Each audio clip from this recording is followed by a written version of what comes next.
Friends, आज इस video में हम निष्ठा के 8वें मॉड्यूल के बारे में जानेंगे, जिसका शीर्षक है विद्यालय नेतृत्व, अवधारणा एवं अनुप्रयोग। फ्रेंड्स, इस वीडियो में सबसे पहले हम इस कोर्स की गतिविधि को हल करेंगे और इसकी गतिविधि में हम 100% स्कोर प्राप्त करने का प्रयास करेंगे। इसके बाद इस कोर्स की प्रश्नोत्तरी को यहाँ पर हम हल करेंगे और उस प्रश्नोत्तरी के सभी प्रश्नों को सही प्रकार से हल करके 20 में से 20 अंक प्राप्त कर इसका सर्टिफिकेट भी हम प्राप्त करेंगे। उसके उपरांत इस प्रश्नोत्तरी में मैं कुछ अन्य प्रश्नों को भी लेकर के आया हूं, ताकि आप अपनी प्रश्नोत्तरी को किसी भी समय हल करें, किसी भी दिन हल करें, क्योंकि अगर आप अलग दिन या अलग समय में अपनी प्रश्नोत्तरी हल कर रहे हैं तो उसके क्रम में भी परिवर्तन हो जाएगा और आपके प्रश्न भी बदल जाएंगे। लेकिन इस वीडियो में शुरू से अंत तक अगर आप बने रहते हैं तो आपको निश्चित ही अपनी प्रश्नोत्तरी के सभी 20 के 20 प्रश्न इसमें से मिल जाएंगे। तो सारे प्रश्न यहाँ पर सम्मिलित हैं। तो हम सबसे पहले यहाँ पर इस प्रश्नोत्तरी की गतिविधि को हल करते हैं। तो आइए शुरू करते हैं। तो देखिए, इसकी जो गतिविधि है इसको हम हल करेंगे और इस गतिविधि का जो शीर्षक है अपनी समझ जांचें। तो यहाँ पर दो ऑप्शन हमारे सामने आएंगे। देखिए, प्रस्तुत संप्रेषण को हिंसक या अहिंसक के रूप में चिन्हित करें। तो नेक्स्ट में हम क्लिक करेंगे। पहला है चिंतन। तो चिंतन किस प्रकार का संप्रेषण है? ये है अहिंसक संप्रेषण। नेक्स्ट में क्लिक करेंगे। ये देखिए सही उत्तर है। अगला है परस्पर संवाद परक। तो इसका सही उत्तर होगा अहिंसक संप्रेषण। तो देखिए, अहिंसक संप्रेषण ये सही है। पुनः हम नेक्स्ट में क्लिक करेंगे। अगला है सहयोगात्मक कार्यशैली। ये किस प्रकार का है? ये है अहिंसक संप्रेषण। नेक्स्ट में क्लिक करेंगे। मददगार प्रवृत्ति, ये भी है अहिंसक संप्रेषण। पुनः नेक्स्ट में क्लिक करेंगे। सुझाव मांगना, ये भी है अहिंसक संप्रेषण। इसके बाद नेक्स्ट में क्लिक करेंगे। अगला है समस्याओं का निवारण करने की कोशिश। ये भी क्या है? अहिंसक संप्रेषण। पुनः नेक्स्ट में क्लिक करेंगे। अगला है चिंता व्यक्त करना। ये भी है अहिंसक संप्रेषण। पुनः नेक्स्ट में क्लिक करेंगे। समानुभूतिपूर्ण, ये भी है अहिंसक संप्रेषण। अगला नेक्स्ट, दूसरों को नीचे दिखाने वाला रवैया, ये है हिंसक संप्रेषण। फिर नेक्स्ट में क्लिक करेंगे। अपशब्द, शारीरिक, भावनात्मक, मानसिक, ये भी है हिंसक संप्रेषण। ये भी सही है। पुनः मतभेद, ये भी है हमारा हिंसक संप्रेषण। तो इसको भी सिलेक्ट करेंगे। नेक्स्ट में क्लिक, ये देखिए ये भी सही है। गैर मददगार प्रवृत्ति, ये भी है हिंसक संप्रेषण। मांग करने वाला, ये भी है हिंसक संप्रेषण। नेक्स्ट में क्लिक करेंगे। आक्रामक, ये भी है हिंसक संप्रेषण। और आलोचनात्मक, ये भी है हिंसक संप्रेषण।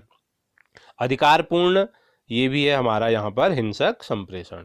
नेक्स्ट में क्लिक करेंगे और देखिए हमने यहाँ 16 में से 16 स्कोर प्राप्त कर लिया। इस प्रकार से हमने अपनी गतिविधि को यहाँ पर कंप्लीट कर लिया। तो आइए अभी हम इसकी मूल्यांकन प्रक्रिया में प्रश्नोत्तरी को हल करते हैं। तो इसकी प्रश्नोत्तरी को यहाँ पर हम हल करेंगे।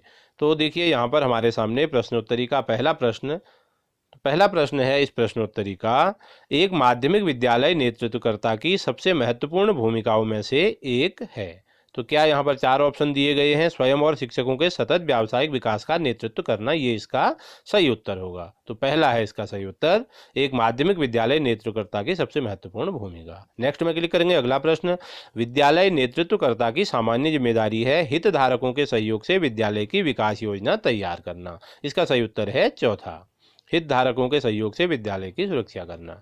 अगला प्रश्न, शिक्षकों को फीडबैक प्रदान करने का मूलभूत उद्देश्य क्या है? तो इसका सही उत्तर होगा, शिक्षक अधिगम प्रक्रियाओं में सुधार हेतु शिक्षक के साथ संवाद करना। तो यहाँ पर 4 ऑप्शन आपके सामने होंगे। तो इसका सही उत्तर क्या होगा? दूसरा, शिक्षक अधिगम प्रक्रियाओं में सुधार हेतु शिक्षक के साथ संवाद करना, शिक्षकों को फीडबैक प्रदान करने का मूलभूत उद्देश्य। नेक्स्ट में क्लिक करेंगे। अगला प्रश्न हमारे सामने आएगा। तो देखिए, यहाँ पर ये प्रश्न आपके सामने एक करके आ रहे हैं। तो देखिए, आप शिक्षार्थी प्रतिफलों को शिक्षण अधिगम प्रक्रियाओं के साथ कैसे जोड़ते हैं? तो यहाँ पर भी 4 प्रश्न यहाँ पर दिए गए हैं। इसके 4 ऑप्शन हैं। तो इसका सही उत्तर होगा, शिक्षार्थी प्रतिफल प्रभावी शिक्षण अधिगम प्रक्रिया पर निर्भर करते हैं। तो इस प्रश्न का चौथा विकल्प जो है वो यहाँ पर सही है। अगला प्रश्न, एक परिवर्तनकारी नेतृत्वकर्ता वह है जो। तो क्या होगा? देखिए, यहाँ पर 4 ऑप्शन है। परेशानी खड़ी करें, दूरदर्शी है, मात्र औपचारिक व्यवहार करें, अनुशासन रखें। सही उत्तर है दूरदर्शी है। तो इसका सही उत्तर कौन सा होगा? दूसरा। अगला प्रश्न है, शिक्षक नेतृत्व का अर्थ नहीं है। पहला विकल्प है हर समय व्याख्यान पद्धति का उपयोग करना। दूसरा है शिक्षार्थियों के लिए सहयोगात्मक तरीके से सीखने हेतु अवसरों का निर्माण करना। तीसरा है प्रयोग एवं नवाचार। चौथा है कक्षाओं में अधिगम संस्कृति को बढ़ावा देना। इसका सही उत्तर होगा हर समय व्याख्यान पद्धति का उपयोग करना। तो इसका पहला उत्तर सही है। हर शिक्षक नेतृत्व का अर्थ नहीं है, हर समय व्याख्यान पद्धति का उपयोग करना, ये इसका सही उत्तर होगा। नेक्स्ट में क्लिक करेंगे। अगला प्रश्न है, शिक्षकों के बीच मतभेद टकराव की स्थिति में जब एक विद्यालय नेतृत्वकर्ता मध्यस्थता करता है तो उसे आदर्श रूप से क्या होना चाहिए। तो देखिए यहाँ पर 4 ऑप्शन दिए गए हैं, तो इसका सही उत्तर होगा समस्या का समाधान करें। तो ये होगा इसका सही उत्तर। अगला प्रश्न, लीडरशिप फॉर लर्निंग ध्यान केंद्रित नहीं करता है। तो लीडरशिप फॉर लर्निंग किस में ध्यान केंद्रित नहीं करता है? सही उत्तर होगा सी, निर्णय लेने में देरी करने पर। अगला प्रश्न, माध्यमिक विद्यालय नेतृत्वकर्ता के लिए नेतृत्व कौशलों में शामिल नहीं है। तो क्या शामिल नहीं है माध्यमिक विद्यालय के नेतृत्वकर्ता के नेतृत्व कौशलों में? तो यहाँ पर सही उत्तर होगा सकारात्मक दृष्टिकोण, ये शामिल यहाँ पर नहीं है। अगला प्रश्न, मतभेद समाधान के लिए एक प्रभावी व्यवहार रणनीति है। तो देखिए यहाँ पर क्या होगा, इसका सही उत्तर होगा रचनात्मक सक्रिय। मतभेद समाधान के लिए एक प्रभावी व्यवहार रणनीति है, तो सही उत्तर होगा इसका पहला, रचनात्मक सक्रिय। अगला प्रश्न है यहाँ पर, लीडरशिप फॉर लर्निंग फ्रेमवर्क में शामिल नहीं है। तो इसका सही उत्तर यहाँ पर होगा ऑप्शन 2, मतभेद पैदा करना। ये किस चीज़ में शामिल नहीं है? Leadership for learning framework. तो दूसरा ऑप्शन इसका यहाँ पर दिया गया है, मतभेद पैदा करना, ये इसका सही उत्तर होगा। नेक्स्ट में क्लिक करेंगे। अगला प्रश्न, विद्यालय विकास योजना को आधारित होना चाहिए। तो विद्यालय की जो विकास योजना है उसको किस पर आधारित होना चाहिए? तो यहाँ पर देखिए 4 ऑप्शन दिए गए हैं, तो किस पर आधारित होना चाहिए विद्यालय विकास योजना को? इसका सही उत्तर होगा बी, विद्यालय के सभी पहलुओं को समेटने वाले नैदानिक अभ्यास पर। अगला प्रश्न, राष्ट्रीय शिक्षा नीति 2020 इन दोनों को महत्व देती है, व्यावसायिक और अकादमिक शिक्षा। तो इस प्रश्न का सही उत्तर होगा ए, लीडरशिप फॉर लर्निंग की खास विशिष्टताएं निम्न में से प्राप्त नहीं होती हैं। तो देखिए यहाँ पर 4 ऑप्शन दिए गए हैं, सही उत्तर इसका क्या होगा? निरंकुश नेतृत्व। लीडरशिप फॉर लर्निंग की खास विशेषताएं क्या प्राप्त नहीं है। अगला प्रश्न, विद्यालय आधारित आंकड़ा यानी कि डेटा क्यों महत्वपूर्ण है? तो देखिए विद्यालय आधारित आंकड़ा क्यों महत्वपूर्ण है? विद्यालय के रूपांतरण के लिए उपयोग किए जाने वाले साक्ष्यों के रूप में। सही उत्तर है ए। अगला प्रश्न, तनाव प्रबंधन रणनीति किस पर आधारित है? तो तनाव प्रबंधन रणनीति आधारित है, इसके 4 ऑप्शन यहाँ पर दिए गए हैं, तो इसका सही उत्तर क्या होगा?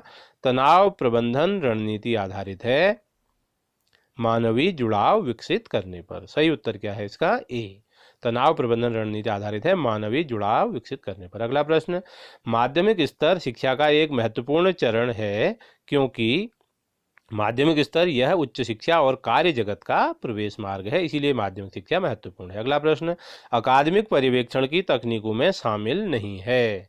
तो सही उत्तर होगा शिक्षकों पर हावी होना, अकादमिक पर्यवेक्षण की तकनीकी। अगला प्रश्न है, मूल्य नेतृत्व में शामिल है। पहला ऑप्शन है ज्ञान विजन कौशल और मूल्य, दूसरा है दृष्टिकोण ज्ञान विजन और अनुभव, तीसरा है मूल्य अनुभव कौशल और विजन, चौथा है विश्वास मूल्य ज्ञान और अनुभव। इसका सही उत्तर होगा डी, विश्वास मूल्य ज्ञान और अनुभव। तो मूल्य नेतृत्व में शामिल है, तो क्या क्या शामिल है? विश्वास मूल्य ज्ञान और अनुभव। सही उत्तर है इसका डी। अगला प्रश्न, अकादमिक नेतृत्व में शामिल नहीं है। तो 4 ऑप्शन है नियमों विनियमों का ज्ञान, बाल केंद्रित शिक्षण शास्त्र। तो पहला उत्तर होगा इसका सही, नियमों विनियमों का ज्ञान। अकादमिक नेतृत्व में क्या शामिल नहीं है। अगला प्रश्न है, एक अकादमिक पर्यवेक्षक का कार्य नहीं है। इसका सही उत्तर है शिक्षकों और स्टाफ को हतोत्साहित करना। तो इस प्रकार देखिए यहाँ पर हमने 20 में से 20 प्रश्न कर लिए और हमारा स्कोर 20 में से 20 आ गया है। तो इस प्रकार से हमने यह प्रश्नावली भी यहाँ पर पूर्ण कर ली। आइए अब हम कुछ अन्य प्रश्नों को देखते हैं जो आपकी प्रश्नावली में आ सकते हैं, क्योंकि आप जब अपनी प्रश्नावली को हल करेंगे तो समय के अनुसार इसमें प्रश्नों का क्रम भी बदल जा रहा है और प्रश्न भी बदल जा रहे हैं। तो आगे कुछ अन्य प्रश्नों को मैं इसमें सम्मिलित कर रहा हूं जो कि हमारे कुछ अन्य साथियों की प्रश्नावली में आए थे। तो अगर आप इस वीडियो को शुरू से अंत तक देखेंगे तो निश्चित ही चाहे आपकी प्रश्नावली कोई भी हो और उसमें किसी भी प्रकार के प्रश्न आए तो आप उनमें 20 में से 20 अंक प्राप्त कर पाएंगे और अपना सर्टिफिकेट प्राप्त कर सकते हैं। तो आइए अब हम अगला प्रश्न देखते हैं। अगला प्रश्न है, एक शिक्षक को परामर्श देने के दौरान इनमें से कौन सा सही रवैया नहीं है। तो देखिए यहाँ पर 4 ऑप्शन दिए गए हैं। पहला है स्पष्ट संप्रेषण करना, दूसरा है शिक्षक को उसके मौजूदा कार्य के लिए प्रोत्साहित करना, तीसरा है समाधान की कम क्षमता होने के कारण शिक्षक की आलोचना करना, और चौथा है इसका विकल्प सहानुभूति रखना। तो इसका सही उत्तर होगा सी, समाधान की कम क्षमता होने के कारण शिक्षक की आलोचना करना। तो इसके बाद देखिए हम अगला प्रश्न देखते हैं। अगला प्रश्न है, लीडरशिप फॉर लर्निंग का केंद्रीय विचार है। पहला ऑप्शन है विद्यार्थियों का जुड़ाव, दूसरा ऑप्शन है विद्यालय के प्रत्येक हितधारक का निरंतर एवं आजीवन शिक्षार्थी होना। तीसरा ऑप्शन है पुस्तकें पढ़ना। चौथा है इंटरनेट के जरिए सूचना क्रांति। तो इस प्रश्न का लीडरशिप फॉर लर्निंग का केंद्रीय विचार क्या है? सही उत्तर होगा बी, विद्यालय के प्रत्येक हितधारक का निरंतर एवं आजीवन शिक्षार्थी होना। अगला प्रश्न देखते हैं। अगला प्रश्न है इनमें से कौन सी रणनीति अहिंसक संप्रेषण के लिए नहीं है? तो पहला ऑप्शन है आक्रामक होना। दूसरा ऑप्शन है परवाह या चिंता जताना। तीसरा ऑप्शन है सहानुभूतिपूर्वक रवैया। चौथा है सहयोगात्मक कार्यशैली। तो इसका सही उत्तर होगा पहला, आक्रामक होना। आइए अगला प्रश्न देखते हैं। कौन सा गुण लीडर बाय एक्शन का नहीं है? तो चार ऑप्शन। पहला ऑप्शन है पूर्वाग्रही रवैया रखना। दूसरा है स्वयं प्रेरित होना। तीसरा ऑप्शन है मजबूत अंतर वैयक्तिक संबंध निर्मित करना। चौथा ऑप्शन है पहल करना। तो इस प्रश्न का सही उत्तर क्या होगा? ए, पूर्वाग्रही रवैया रखना। अगला प्रश्न देखते हैं। आत्मचिंतन के लिए अनिवार्य है। तो देखिए इसका पहला उत्तर ऑप्शन क्या है? किसी परिघटना को समझने के लिए जानकारियों का उपभोग करना। दूसरा ऑप्शन है विचार विमर्श के दौरान प्रश्नों का उत्तर देना। तीसरा ऑप्शन है कुछ फल करने पर लोगों की आलोचना करना। चौथा है विचारों एवं कार्यों का विश्लेषण और मूल्यांकन करना। तो इस प्रश्न का सही उत्तर होगा चौथा, विचारों एवं कार्यों का विश्लेषण और मूल्यांकन करना। अगला प्रश्न देखते हैं। कौन सा निर्णय सकारात्मक प्रतिफल दे सकता है? पहला ऑप्शन है जिसे दूसरों को हस्तांतरित किया जाता है। दूसरा ऑप्शन है जो बिना किसी उचित सलाह के लिया गया है। तीसरा ऑप्शन है जिस पर अच्छी तरह सोच विचार नहीं किया गया है। और चौथा ऑप्शन है जो साक्ष्यों पर आधारित है। तो इस प्रश्न का सही उत्तर होगा डी, जो साक्ष्यों पर आधारित है। अगला प्रश्न देखते हैं। इनमें से किसे एक नेतृत्व अभ्यास के रूप में वर्णित नहीं किया जा सकता है? पहला ऑप्शन है लोगों को और संबंधों का विकास करना, विद्यालय की दिशा का निर्धारित करना। दूसरा ऑप्शन। तीसरा है विद्यालय का विकास करना। चौथा है विद्यालयी कार्यों का ठीक से प्रबंधन न करना। तो इसका सही उत्तर होगा डी, विद्यालयी कार्यों का ठीक से प्रबंधन न करना। अगला प्रश्न। एक प्रभावी नेतृत्वकर्ता बनने के लिए स्वयं के दो सबसे महत्वपूर्ण गुण कौन से हैं? पहला है प्रशासक और प्रबंधक होना। दूसरा है विघ्न डालने और शिकायती रवैया रखने वाला होना।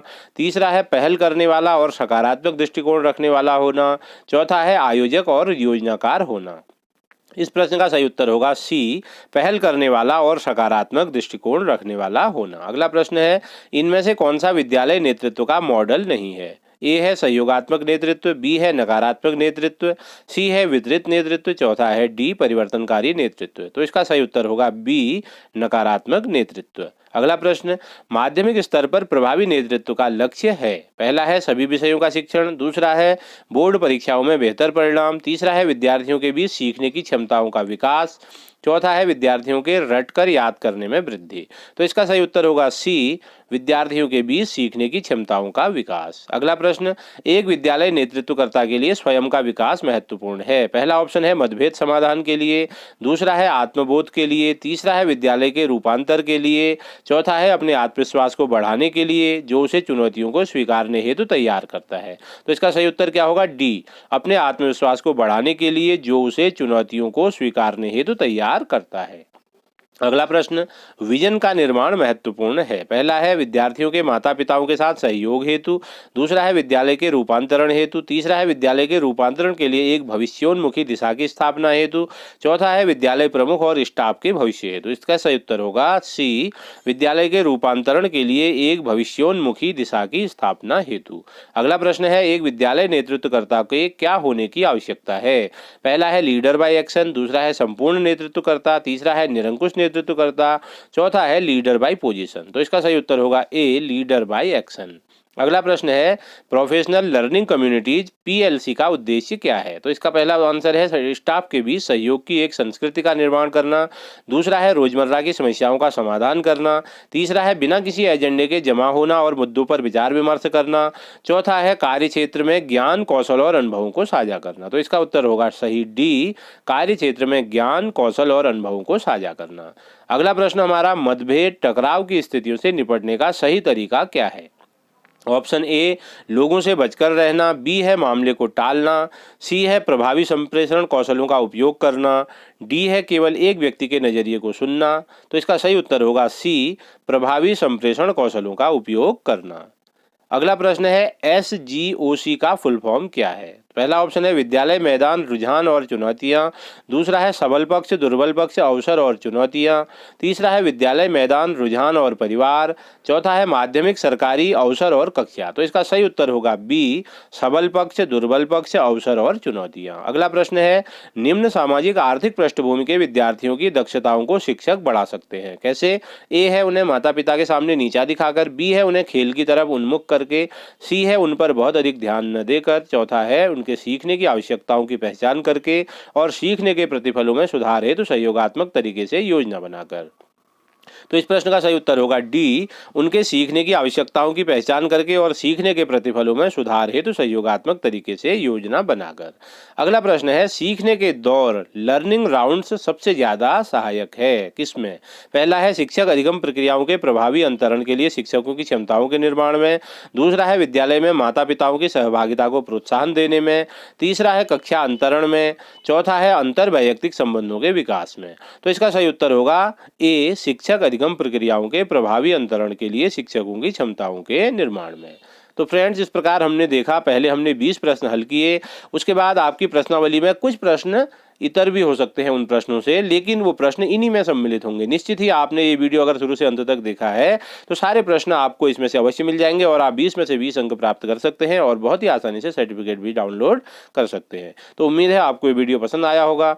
अगर वीडियो पसंद आए तो वीडियो को लाइक करें, अधिक से अधिक इस वीडियो को अपने दोस्तों में शेयर करें और अगर आपकी कोई भी क्वेरीज है तो नीचे कमेंट सेक्शन में कमेंट कीजिएगा, आपको उसका रिप्लाई दिया जाएगा। अगर आपने अभी तक मेरा चैनल सब्सक्राइब नहीं किया है तो नीचे दी गई लाल रंग के सब्सक्राइब बटन को प्रेस करें और चैनल को सब्सक्राइब कर लें और ये पूर्णतया निःशुल्क है और उसके सामने दी गई बेल आइकन को भी प्रेस कर लें और ऑल नोटिफिकेशन को ऑन कर दें ताकि जब भी मैं कोई नया वीडियो बनाऊं तो तुरंत आपको उसका नोटिफिकेशन मिल जाए।